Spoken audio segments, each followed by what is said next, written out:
Today I'm going to be comparing the Zebco 404 versus the Zebco 202. Now as you can see, the 202 is considerably smaller, which makes sense.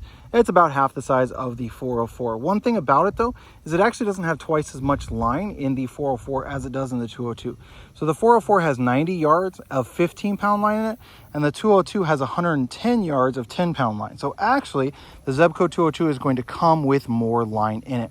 And when you turn them both on their side here, you can see a little bit of the difference. So the 202 here, the smaller one, is going to have only one on the reel, or one handle on the reel, versus the 404 having two handles.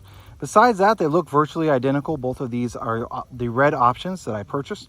The handles, the way they work, is also virtually identical in regards to that. Now, the big thing about the reel itself, okay, so obviously the 404 is a much bigger reel.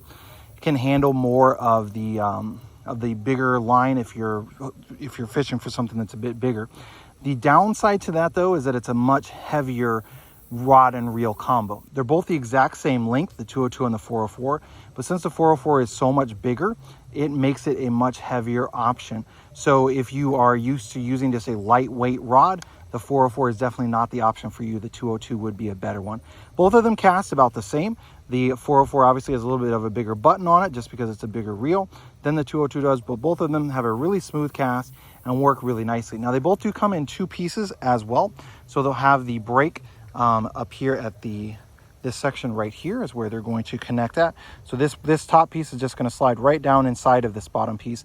There's no screws or anything that connect it up, but that's how it connects. So overall, definitely both are nice looking ones.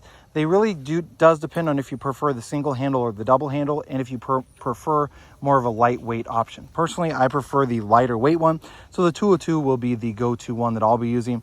But if I'm out fishing for something that's maybe a bit bigger, or out fishing in the river, then I'll go with the heavier model in the 404. But overall, both are going to be excellent choices.